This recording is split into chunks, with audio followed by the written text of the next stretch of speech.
Nkosi, Dlangamandla, Nkonyane yenkosi, wena okaMphazima kalanga, wena okaMlotshwa kangakanani nasentendeni esandlweni. Nina bakalanga libovu wasemantungweni wadla umuntu eminye ngendaba.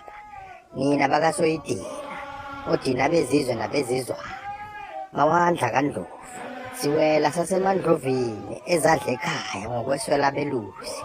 Nina bephelena sinele inkondlwane nithi ngamasi. Nina bakaBhetshe esengome.